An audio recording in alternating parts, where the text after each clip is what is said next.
Gracias a la familia Transformados por preparar este escenario tan extraordinario, de tanta excelencia, de tanto orden, para poder tener, creo que la palabra de Dios es la palabra de Dios independientemente de los lugares donde estamos. La palabra de Dios es la semilla y es la buena semilla que sabe encarnarse en cualquier lugar y en cualquier ámbito donde esté.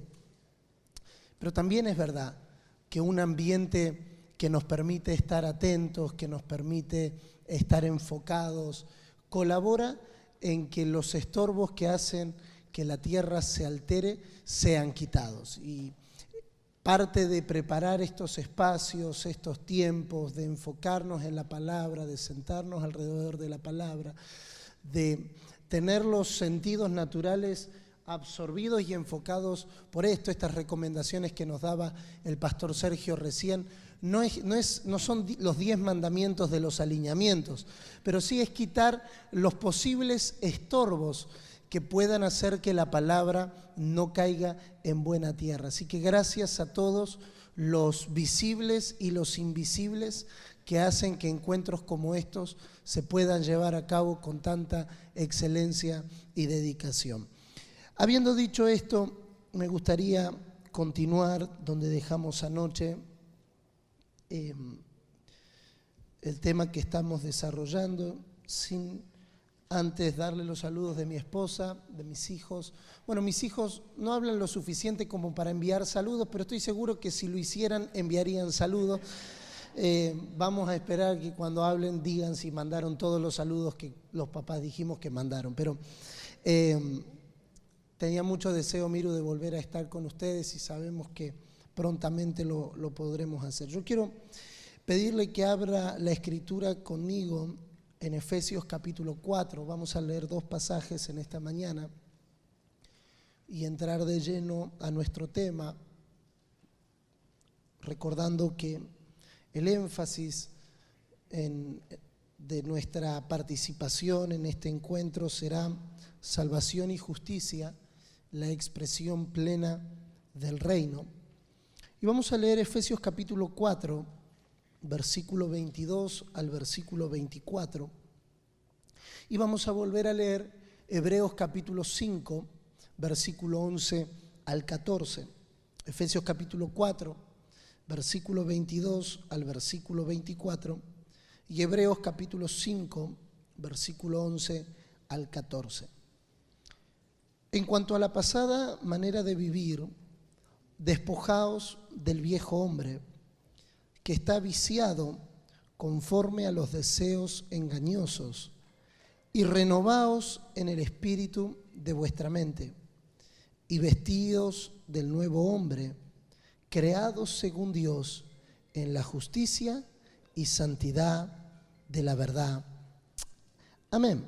Y Hebreos capítulo 5, versículo 11, dice: acerca de esto tenemos mucho que decir y difícil de explicar, por cuanto os habéis hechos tardos para oír, porque debiendo ser ya maestros después de tanto tiempo, tenéis necesidad de que se os vuelva a enseñar cuáles son los primeros rudimentos de la palabra de Dios. Y habéis llegado a ser tales que tenéis necesidad de leche y no de alimento sólido. Y todo aquel que participa de la leche es inexperto en la palabra de justicia, porque es niño. Pero el alimento sólido es para los que han alcanzado madurez, para los que por el uso tienen los sentidos ejercitados en el discernimiento del bien y del mal. Por tanto, dejando ya los rudimentos de la doctrina de Cristo, vamos adelante a la perfección. Amén. Me gustaría conectar esta primera intervención del día con aquello que comenzamos a desarrollar ayer, como la importancia, la demanda, la necesidad de una generación que pueda caminar, que pueda ir hacia adelante, hacia la perfección, con una medida de verdad, con una medida de justicia, que garantice que la expresión de Dios en la tierra no se vea alterada ni se vea dañada. La verdad es que Dios, en su soberana voluntad, en su soberana intención, que Dios en su soberano propósito, anhela la manifestación de su Hijo en la tierra. Todo el Evangelio, todo el propósito eterno, todo el designio divino es o se puede resumir en la intención de Dios de darse a conocer. Desde el Génesis hasta el Apocalipsis podemos ir viendo cómo esta intención se hace presente y se hace real. Dios buscando una imagen, la imagen que se perdió en Edén y que por Cristo es recobrada, que tenga forma, que tenga silueta, que tenga expresión en la tierra. Y aunque Dios es Dios y Él no necesita del hombre para darse a conocer, decidió en su soberana e infinita gracia que el hombre conforme la iglesia como aquel que puede expresarlo en sus días o en su generación. Dios no nos necesitaba a nosotros para expresarse, pero decidió necesitarnos para expresarse. Y ese es uno de los misterios infinitos de la gracia de Dios. Dios no nos necesitaba, pero nos quiso. Y comprender eso es comprender la tamaña responsabilidad que como iglesia tenemos de avanzar, de ir hacia adelante en búsqueda de una medida de expresión de Dios en nuestros días. Esto nos lleva a lo que conversábamos ayer y solo lo voy a mencionar por si alguien no pudo estar, a modo de base para lo que quiero compartir con ustedes esta mañana. El camino inicial en este viaje hacia la perfección, el camino inicial, y cuando hablamos de perfección, permítanme la aclaración, no hablamos de la ausencia de errores, no hablamos del perfeccionismo. Cuando hablamos de perfección, hablamos de dos cosas: la medida que Dios espera ver y la plenitud que la iglesia puede expresar. Efesios capítulo 1, verso 23 dice: la plenitud de aquel que todo lo llena en todo. Entonces, cuando hablamos de expresión, el apóstol Santiago en su carta habla de perfección no como la ausencia de errores, sino como la expresión de plenitud, para que estéis perfectos y cabales sin que os falte cosa alguna. El sentido de perfección desde la perspectiva apostólica es que haya una iglesia en la tierra que no tenga necesidad de nada porque se ve completa en Él. Podemos decir que alcanzamos una medida de perfección cuando entendemos la plenitud de aquello que en Cristo nos ha sido dado.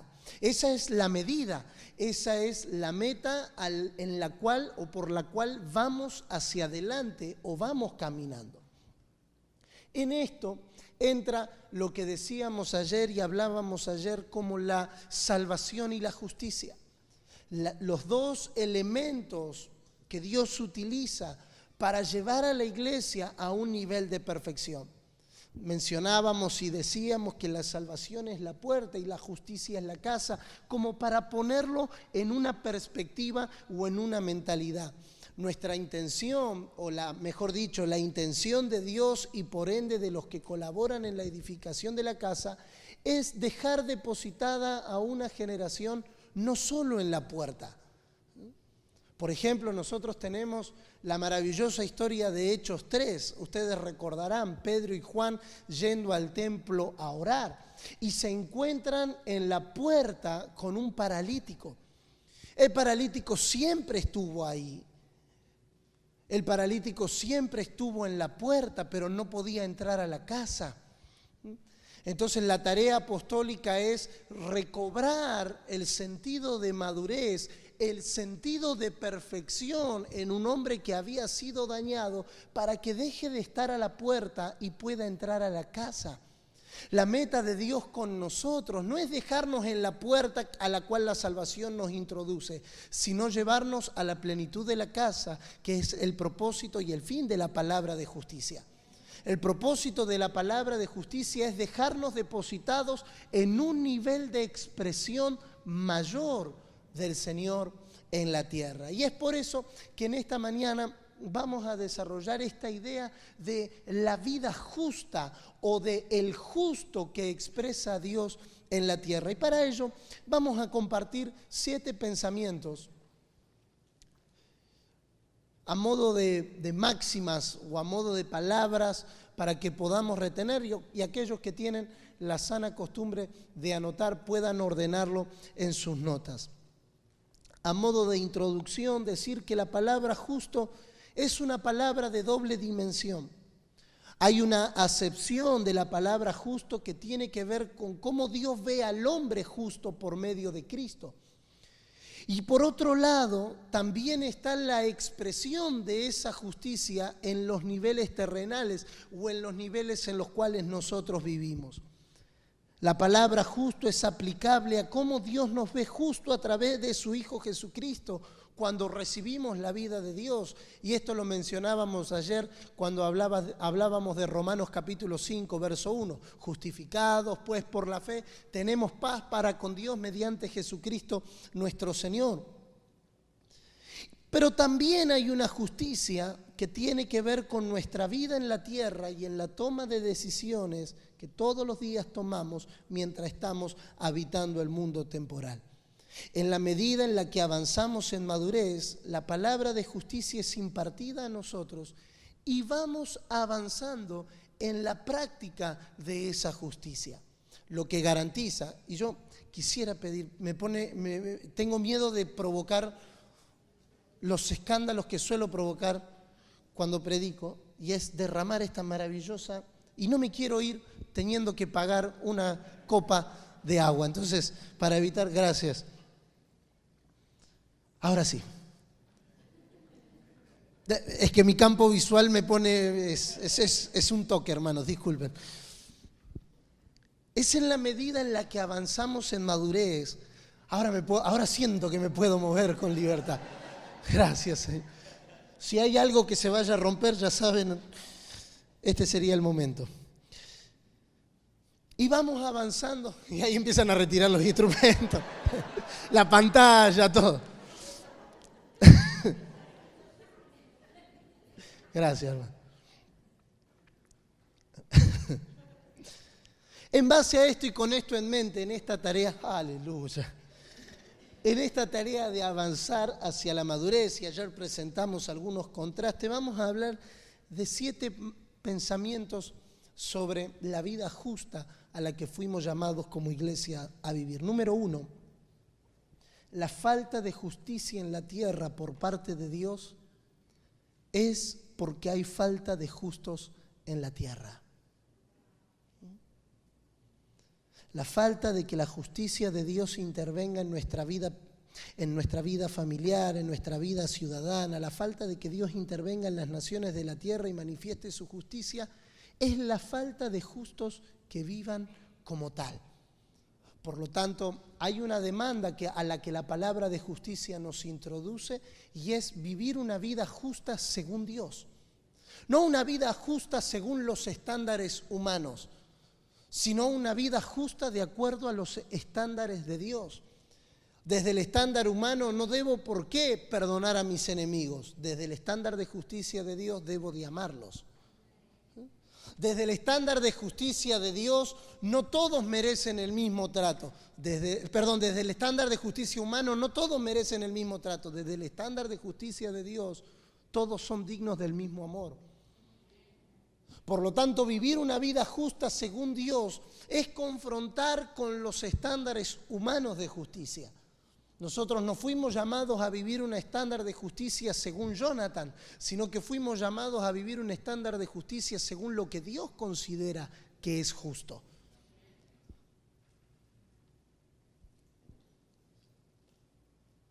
No es la falta de justos de los salvos que Dios ve justos por la vida de Dios, sino por la falta del justo, porque hay una justicia que se recibe por la vida de Cristo, la que recordamos y entendemos cuando fuimos justificados por la fe.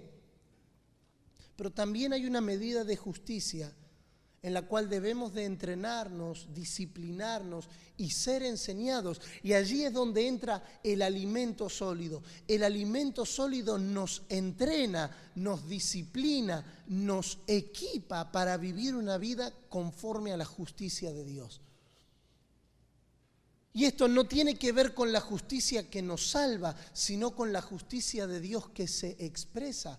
Jurídicamente, judicialmente, nosotros fuimos justificados por Dios gracias a la obra de Cristo en la cruz. No hicimos nada para ser justificados más que tener fe en Jesucristo como Señor y Salvador. Esa obra nos justificó. La obra de Cristo en la cruz justificó al género humano delante de Dios. La expresión de esa justicia es una tarea en la cual cada uno de nosotros debemos de crecer, debemos de avanzar, debemos de madurar y debemos de recibir.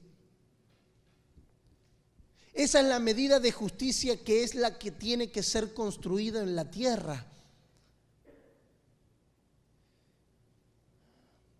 Hace 2000 años que Dios nos declaró justos, pero lo que falta en la tierra son hombres y mujeres justas para que esa justicia espiritual y eterna se manifieste en la tierra. Dios quiere, el querer de Dios es que las naciones, el mundo, las personas, el orden temporal, todo lo que fue creado llegue al conocimiento de su amado Hijo. Dios anhela la manifestación de su Hijo en la tierra, pero Él decidió hacerlo a través de cada uno de nosotros, los que habitamos y somos parte de la iglesia. Pensamiento número 2. Déjeme cerrar el pensamiento 1 con esta idea. Si Dios por su Hijo nos ha dado a todo por amor la justificación de nuestros pecados a través de Cristo, la diferencia que hay entre los creyentes en cómo se vive en las naciones que como hijos de Dios modelamos, tiene que ver con algo que nos cuesta asumir, y es la responsabilidad de caminar en una vida justa mientras estamos aquí en la tierra. Voy a decir esto sujeto a corrección apostólica. La medida de expresión de Dios en la tierra está condicionada a la medida de justicia que la iglesia viva en la tierra. En otras palabras, no podremos manifestar tanto de Dios como nuestra vida no alcance las medidas de justicia que Dios ha planteado. Podemos tener milagros, podemos tener señales, podemos tener prodigios, podemos tener maravillas, pero si la justicia no crece en nuestro interior como una manera de vivir, entonces lo que se daña es la expresión de Dios en la tierra. En regla general, no sé si es en Ecuador igual como en Argentina, en regla general la gente no tiene problemas con Dios ni con lo que de Dios se da a conocer en forma de poder. El problema está cuando tocan la realidad de la iglesia. Oh, yo con Dios buena onda, yo todo bien, de vez en cuando le prendo una vela, voy a misa de como de vez en cuando. La gente está abierta a la evangelización que trae salvación. El problema se da cuando se conectan con la manera en la que la iglesia vive. No, lo que pasa es que yo conozco un cristiano que era vecino mío y que le debía a todo el mundo, y yo conozco uno que se fue con la otra vecina, y entonces lo que descalifica la expresión de Dios no es la expresión del poder, sino la manera en la que los santos viven una vida injusta. Por lo tanto, necesitamos esas expresiones que convencen, que ayudan, que abren el corazón. Y al mismo tiempo necesitamos crecer en justicia para que la expresión de Dios no se dañe en nuestros días. Número 2, sobre esto. La vida justa de Dios en lo eterno es a través de Cristo. Y su expresión justa en la tierra tiene que ver con cómo nosotros caminamos los días en ella. Otra vez, la vida justa de Dios en lo eterno es a través de Cristo. Y su expresión en la tierra tiene que ver con cómo nosotros caminamos en ella. Génesis capítulo 18, verso 20. Abraham ve claro este panorama cuando dice: entonces Jehová le dijo, por cuanto el clamor contra Sodoma y Gomorra se aumenta más y más, y el pecado de ellos se ha agravado en extremo, descenderé ahora y veré si han consumado su obra según el clamor que ha venido hasta mí, y si no lo sabré. Y se apartaron de allí los varones y fueron hacia Sodoma, pero Abraham estaba aún delante de Jehová. Y se acercó a Abraham y dijo: ¿destruirás también al justo con el impío? Y usted conoce aquella tremenda discusión, vamos a ponerle discusión, pero ese planteo que Abraham le hace a Dios: Señor, si hubiera justos en Sodoma y Gomorra, ¿no la destruirías? Y usted y yo podemos llegar a la conclusión que la razón por la que Sodoma y Gomorra es consumida no es por la abundancia del pecado, sino por la ausencia de los justos.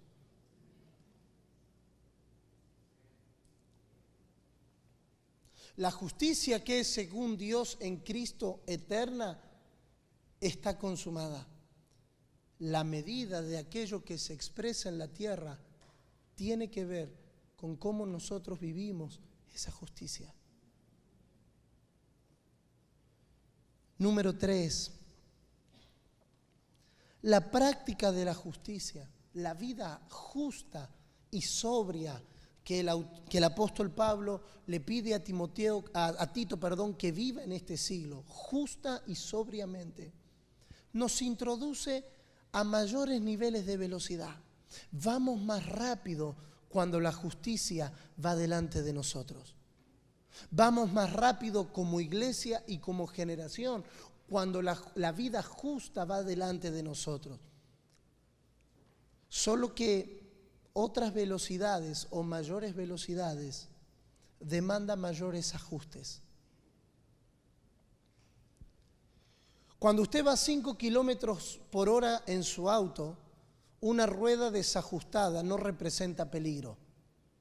Si usted es un corredor de Fórmula 1 y va a 320 kilómetros por hora, una rueda desajustada puede producir una catástrofe.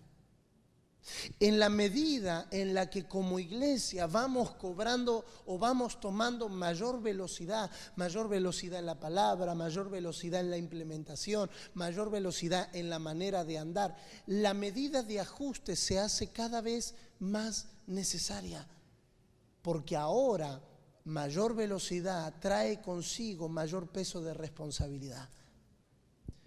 Yo les confieso en esta mañana, y aquí hay hermanos que no me van a dejar mentir, a mí me gusta manejar rápido. No vamos a decir velocidades para que nadie se escandalice, pero me gusta manejar rápido. Hace un par de años atrás tuve la oportunidad de estar en Alemania en la ruta Múnich-Nuremberg, que no tiene límite de velocidad máxima. El límite es de velocidad mínima, o sea, usted no puede ir a menos de 120 kilómetros por hora. Y el máximo es lo que dé el auto. Entonces estábamos con el hermano que nos había invitado y le digo: ¿no me deja manejar? Como para sentir la idea de que uno está yendo rápido y no está violentando ninguna ley. Porque lo mínimo es 120. Entonces íbamos manejando un auto maravilloso, el auto está equipado para esas velocidades, por supuesto, y yo estaba manejando 250, como para probar el auto solamente. Igual yo iba por el carril de la derecha y por el de la izquierda me seguían pasando autos, pero bueno, en fin, es otra historia. Cuando uno va manejando rápido, la velocidad demanda mayor enfoque. Porque a 40 kilómetros por hora, usted tiene tiempo de frenar si una vaca se cruza en la autopista. A 250 usted se despierta siendo promovido por el Señor a las mansiones celestiales. O sea, la chance de probabilidad de que usted se atraviese con una vaca y llegue a frenar yendo a 250 kilómetros por hora es cuasi nula. Por lo tanto, mayor velocidad demanda mayor enfoque. Ahora, un hecho curioso ocurrió en mi vida el día que me convertí en padre. ¿Por qué? En Argentina, no a 250, pero un poquito menos, me gustaba manejar. La pastora Vanessa y el pastor Santiago pueden dar fe de eso, me gustaba manejar rápido. Pero el día que nacieron mis hijos, el día que nació Amelie y obviamente luego después Agustín, cuando ellos están en el auto no puedo ir a esa velocidad. Por más que yo esté confiado, por más que conozca la ruta, por más que el auto sea o esté capacitado para ir rápido. Si hoy yo fuese a Alemania con mis hijos, no dejaría que nadie nos lleve a esa velocidad, ni yo manejaría a esa velocidad. ¿Por qué? Porque el peso de responsabilidad se hace más grande cuando uno sabe que lleva vidas a bordo. Yo no me subiría con mis hijos a un auto que sé que está desajustado. Yo me he subido a cada auto, hermano, que uno tenía que orar en fe para que... Era como el auto de los picapiedra, había que empujarlo por abajo. Con mis hijos no tendría la misma seguridad de subirme a un auto que esté desajustado.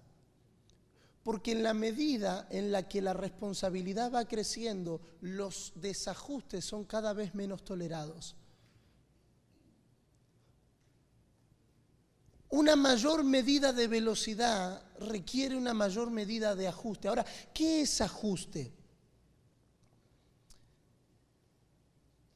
La palabra ajustar está formada con raíces latinas y significa acomodar, pero también cuando uno separa la palabra ajustar, usted encuentra dos expresiones en esta palabra ajustar.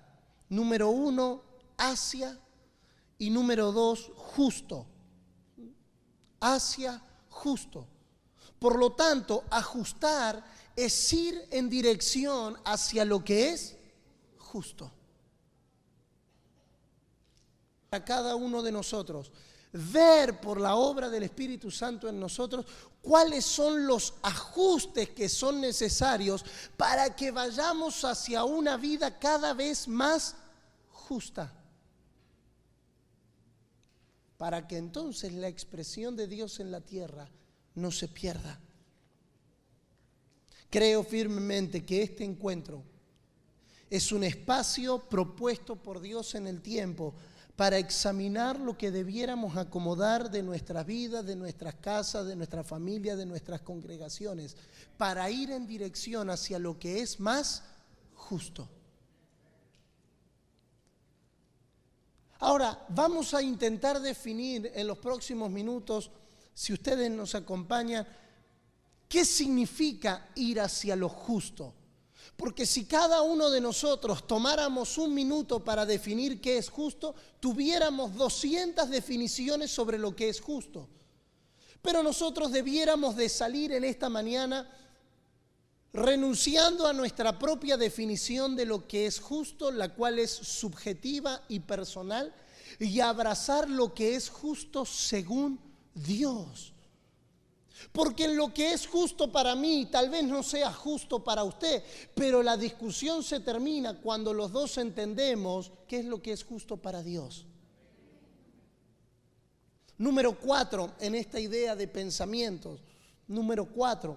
La mentalidad y el diseño apostólico es siempre ir en dirección a lo que es justo delante de Dios. La mentalidad y el diseño apostólico es siempre ir en dirección a lo que es justo delante de Dios y según Dios.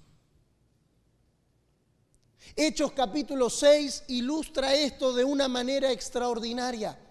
En cuanto crecía el número de discípulos, hubo murmuración. El crecimiento siempre trae desajustes, porque el crecimiento nos propone que aquello que estaba ajustado ahora se desajuste. Cada medida o cada estación en Dios produce en sí mismo un desajuste, porque la medida de la estación anterior en la cual fuimos fieles nos introdujo a una medida mayor, y en la medida mayor a la que fuimos introducidos no sabemos cómo operar. Y es ahí donde los ajustes son necesarios. Y este crecimiento trajo murmuración entre los creyentes de habla griega por cómo las viudas griegas eran desatendidas. Y los apóstoles no convocan a un concilio para ver qué se hace con las viudas griegas.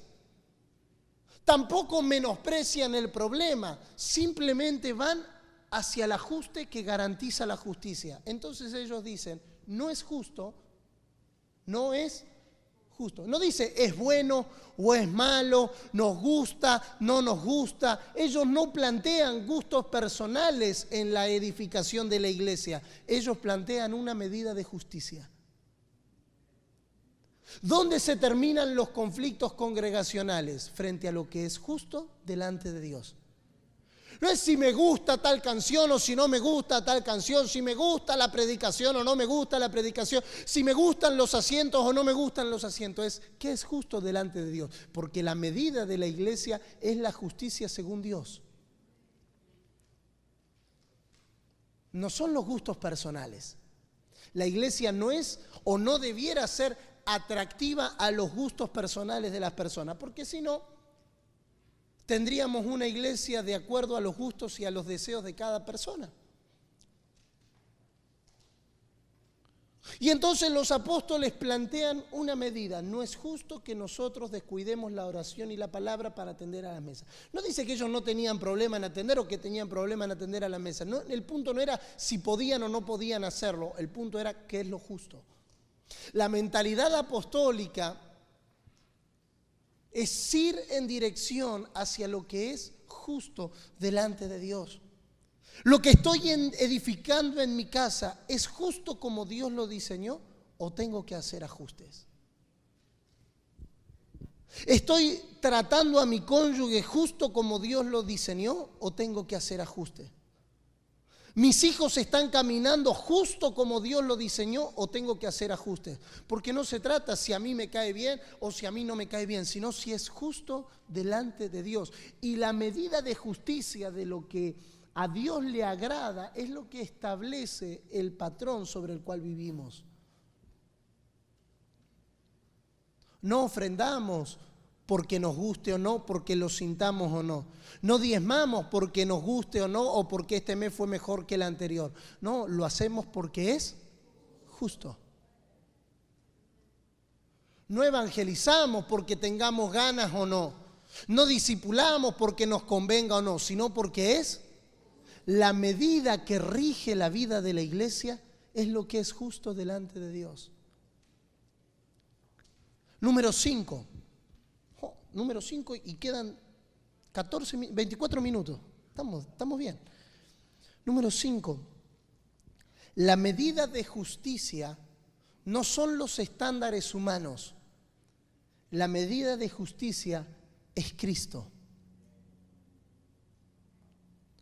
Todo es conforme a Cristo, porque si no es conforme a Cristo, no es justo como Dios lo quiere.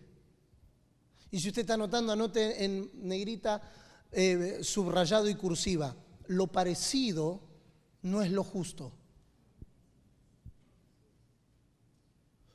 Lo parecido no es lo justo.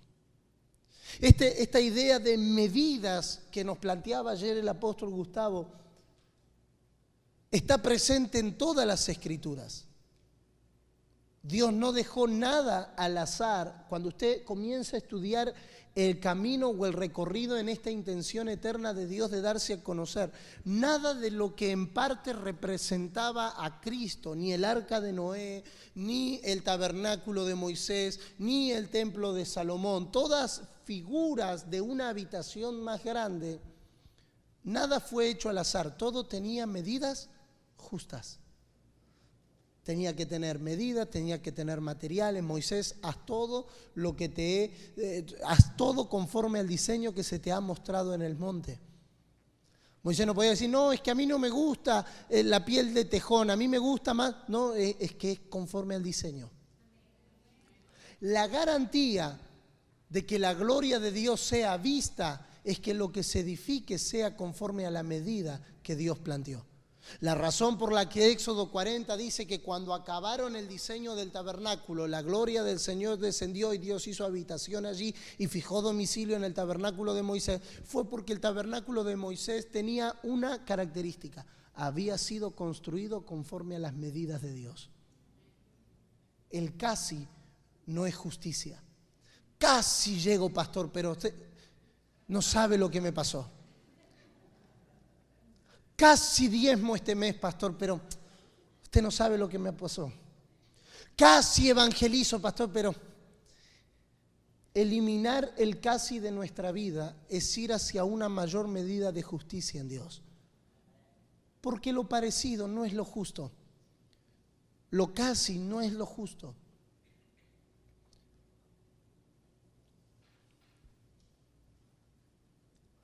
Abraham fue llamado amigo de Dios porque mandaría a su descendencia que camine en justicia.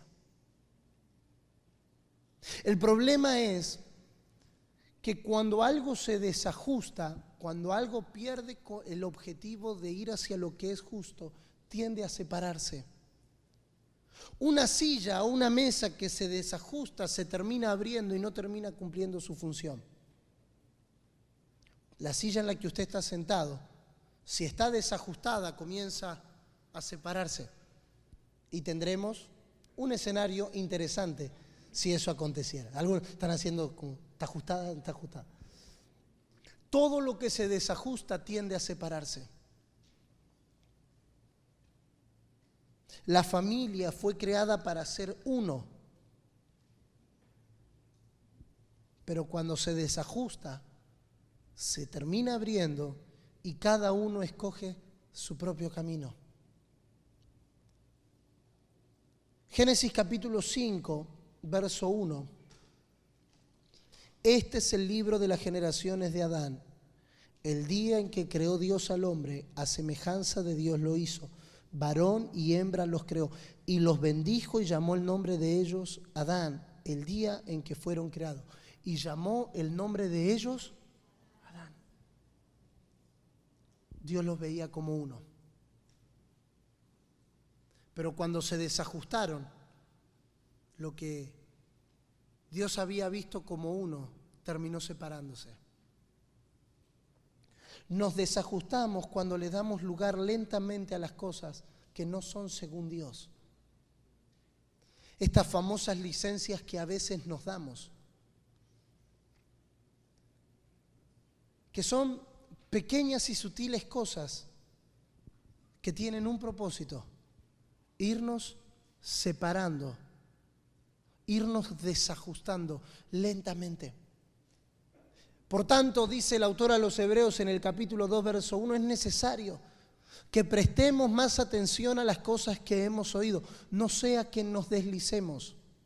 No dice que caigamos, dice que nos deslicemos. ¿Sabe cuál es la idea de desliz? Algo que se va cayendo de a poquito. Algo que el fin es la caída, que el fin es el extravío. La NBI lo traduce como no sea que queden a la deriva. El desajuste produce que lentamente nos vayamos separando de aquellas cosas que no son Dios. Nos desajustamos cuando lo que yo pienso es más importante que lo que Dios dice. Seguramente usted nunca tuvo esta discusión en el plano matrimonial o en el plano familiar.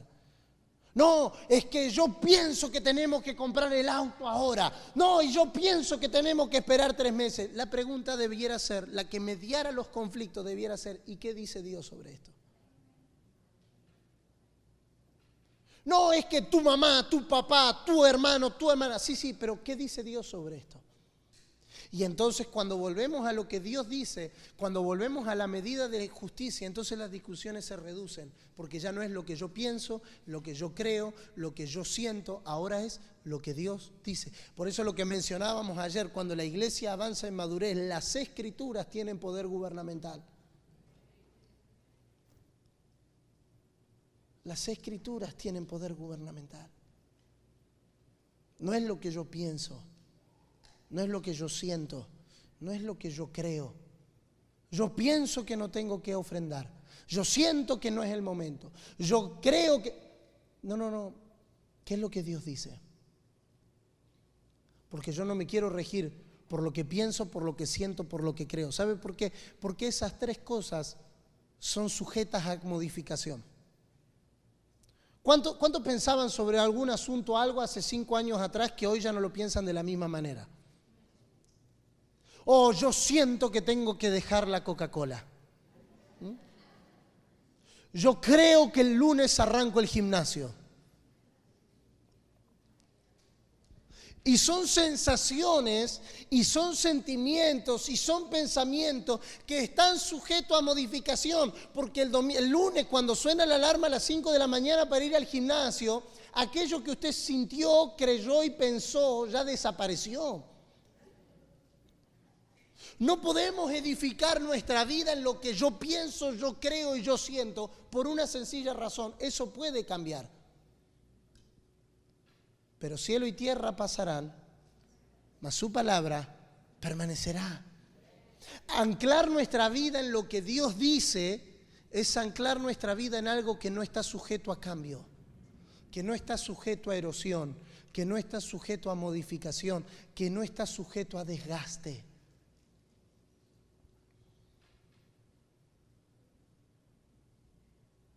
¿Cuál es la medida, según Dios, que tenemos para edificar? Todo lo que es conforme a Cristo. Por eso, Filipenses capítulo 4, verso 8, todo lo bueno, todo lo justo, todo lo puro, todo lo que es de buen nombre, todo lo que es digno de alabanza, en esto pensad. 6. No se preocupen, el punto 7 tiene 25 subpuntos. 6. Oramos. Y es nuestra oración más profunda en este día. Oramos que nos sean revelados los ajustes que tengamos que hacer en esta estación. Y que en sinceridad y en verdad los podamos corregir. Que Dios nos muestre, abra los ojos de nuestro entendimiento durante la jornada de hoy y de mañana para ver aquellas cosas que se están desajustando, para que su expresión no se vea alterada. Queremos ver a la iglesia del Señor expresada en Ecuador. Pero no puede ser como nosotros queremos. Debe de ser conforme a lo que es justo delante de Él. Todo lo que esté desajustado corre riesgo de pérdida. Pero todo lo que se ajuste tiene garantía de expresión. Número 7. Nuestra vida en Cristo se trata de ser ajustados todo el tiempo. No soy un experto en la materia, así que lo voy a decir sujeto a que esté equivocado. Pero siguiendo este ejemplo mecánico, siguiendo este ejemplo de los autos, usted vio que de vuelta en vuelta en una carrera los autos pasan a boxes. ¿Se dice boxes acá? Es como eso mismo. Ustedes usan palabras interesantes en Ecuador.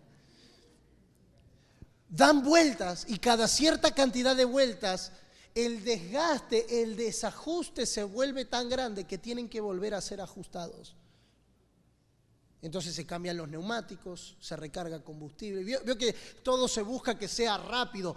No se puede pasar mucho tiempo siendo ajustado. Hay que ser ajustado para garantizar la expresión. Hay que ser ajustado para que la velocidad no se detenga. Si la carrera durara 3 horas, usted no puede pasarse 2 horas y media siendo ajustado. O sea, puede tranquilamente, pero no llega ni para cuando están cerrando la pista. ¿Cuánto duran los ajustes, pastor? Los ajustes duran según lo que se quiera expresar, porque a mayor medida de expresión, mayor medida de ajuste. A mayor medida de expresión, mayor medida de ajuste. Cuando la expresión es en una manzana o en un vecindario o en una pequeña comunidad, el ajuste es conforme a esa medida. Pero cuando la medida comienza, o cuando la expresión comienza a aumentar, y ahora ya es un barrio, ya es una ciudad, ya es una provincia, ya es una nación, ya son naciones, las medidas de ajuste son mayores.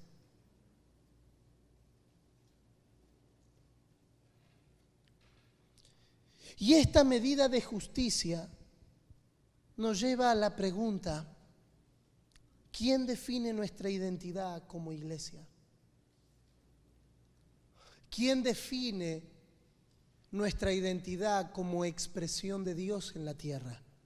Porque según la sociedad somos la iglesia evangélica, la religión evangélica, la iglesia protestante, los evangélicos, los evangelistas, pero nosotros no podemos adoptar la definición que la sociedad da sobre lo que es la iglesia, sino qué pensó Dios cuando pensó en la iglesia. Según Dios y su palabra, nosotros somos mucho más que eso. Primera de Pedro capítulo 2 verso 9 dice: mas vosotros sois linaje escogido, real sacerdocio, nación santa, pueblo adquirido por Dios, para que anunciéis las virtudes de aquel que os llamó de las tinieblas a su luz admirable. La siguiente lista que compartiremos ahora es un enunciado en forma de contrastes, la misma dinámica que ayer, con carácter no de descalificación, sino de clasificación. Necesitamos una mente que clasifique, que ordene. Una de las evidencias de que la luz va creciendo es que podemos poner en orden las cosas. El libro de Job relata una frase maravillosa: no podemos poner en orden las ideas a causa de las tinieblas. El fin de las tinieblas, de la ignorancia, es que no podamos ordenar. Pero cuando la luz viene, el orden cae. Y cuando el orden cae, entra la clasificación. Necesitamos clasificar para establecer diagnóstico y establecer medidas de solución. La iglesia evangélica como postulado, como nomenclatura, como definición, nació en la mente humana. Pero Jesucristo vino para edificar una iglesia-estado. Una iglesia de acuerdo a los parámetros de justicia. Usted sabe que para que un Estado sea real, para que un Estado sea reconocido, tiene que tener por lo menos 3 elementos básicos. Tiene que tener habitantes, tiene que tener territorio y tiene que tener un poder de justicia o un poder que imparta justicia, es decir, un sistema de leyes. Después hay un par de elementos más, tiene que tener algún tipo de identidad cultural o de algún tipo de identidad simbólica, los símbolos patrios y demás. Pero legalmente un Estado es constituido cuando tiene personas, o sea, habitantes, territorio sobre el cual los habitantes puedan habitar y un sistema que garantice que el territorio y los habitantes puedan vivir armoniosamente, puedan vivir en justicia. Desde la perspectiva de Dios, la iglesia es la iglesia-estado. Marcos capítulo 7, verso 13, presenta un daño a esta expresión de la iglesia, cuando dice: ustedes invalidan la palabra de Dios con vuestra tradición que habéis transmitido y muchas cosas hacéis semejante a estas. La NTV dice: y ustedes anulan la palabra de Dios para transmitir su propia tradición. Y esto es solo un ejemplo entre muchos otros. ¿Qué es lo que fuimos llamados a expresar? ¿La iglesia que nosotros queremos o la iglesia que Dios quiere? Porque la iglesia que Dios quiere muchas veces irá en contra de nuestras tradiciones sobre lo que creemos que es iglesia. La tradición es un modelo mental heredable que se transmite de manera individual o colectiva, con base en las enseñanzas o experiencias adquiridas en las diferentes etapas de la vida de los seres humanos. Y pudiéramos hacer muchas comparaciones sobre esto, pero seguramente usted en su familia hace un plato de comida igual al que hacía la abuela, igual al que hacía la tatarabuela, igual al que hacía... Y aunque en la casa de su vecino lo hagan completamente diferente, usted sigue la tradición familiar. La tradición es heredable, es un modelo que se transmite. El problema es que la tradición no siempre es conforme a lo que es justo. No siempre es conforme a lo que Dios quiere. En base a esto, a modo de enunciado en estos minutos finales, quisiera presentarles un contraste que daña la expresión de Dios en la tierra. Número 1, la tradición evangélica tiene muchas voluntades que las dirigen, por eso sufren continuamente divisiones. La Iglesia-Estado tiene una sola voluntad que la gobierna, la del Rey de Reyes. Número 2, la tradición evangélica piensan que ser muchos es tener más poder. La Iglesia-Estado sabe que el poder está en la obediencia a la voluntad del Rey, más que en los números.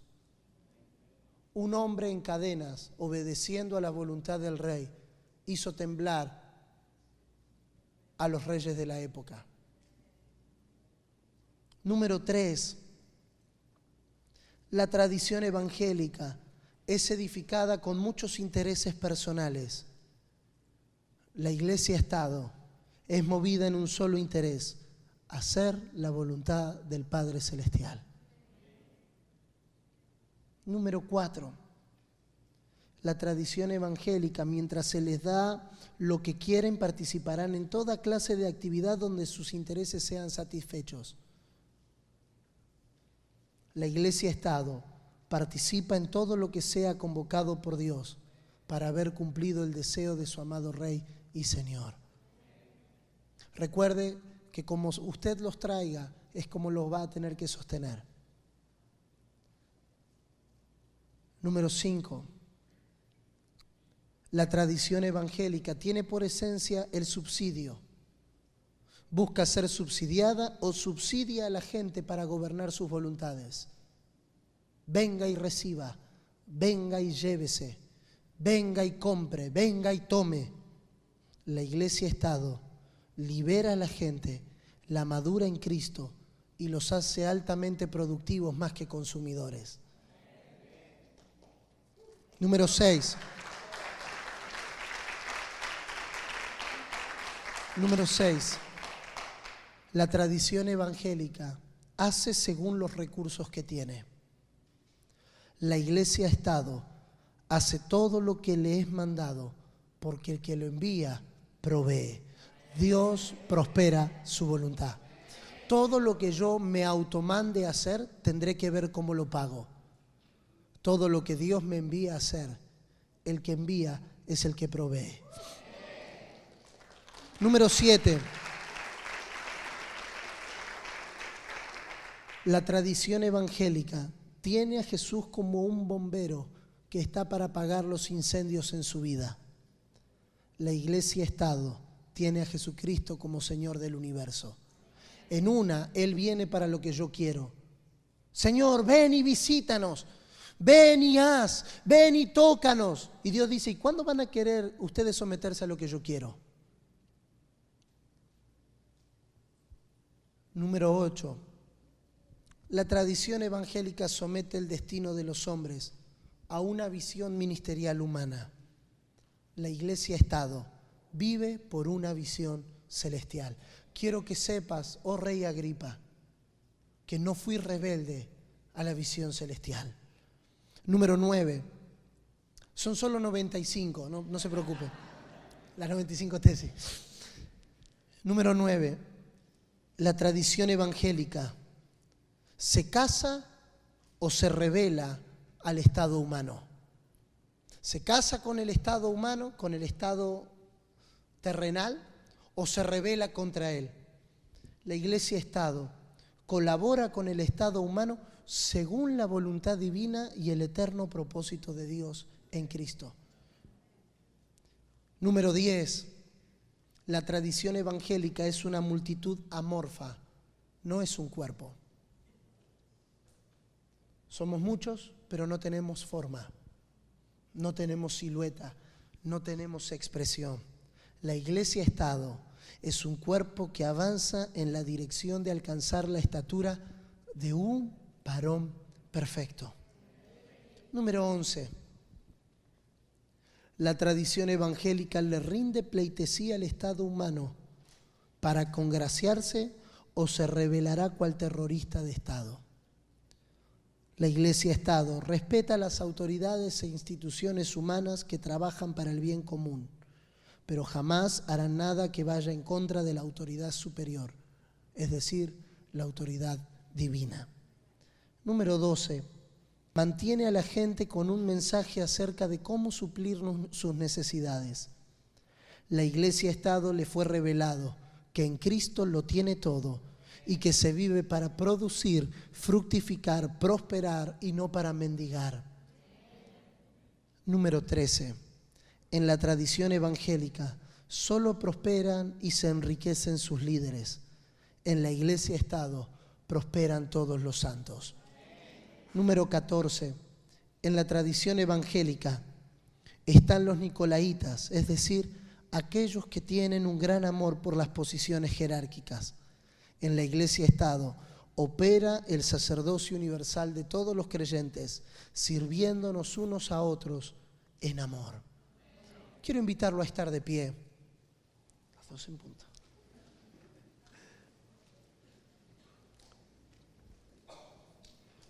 Y decirte en esta querida y en esta hermosa mañana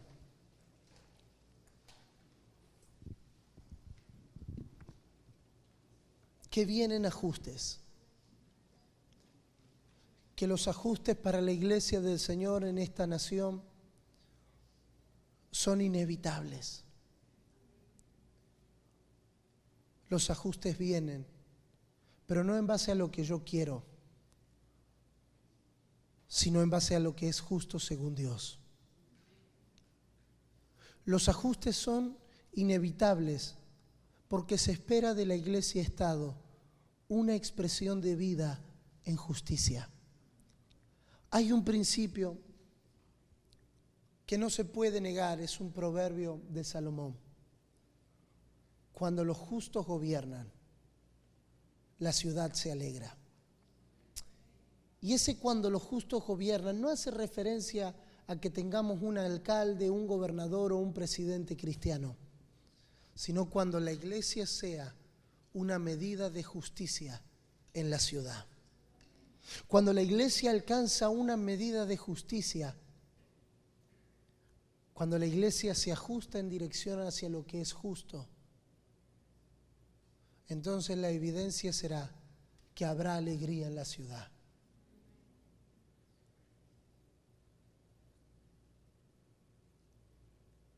Vamos a ir hacia una medida de mayores ajustes y los ajustes son inevitables. Puede mirar a la persona que tiene a su lado con la mejor sonrisa que tenga en esta mañana, la mejor, esa que muestra los dientes, la mejor. Si falta alguno no pasa nada. Y dígale, por favor, vamos en dirección hacia una mayor medida de ajustes para que haya una mayor medida de expresión. En el nombre de nuestro Señor. Amén y amén.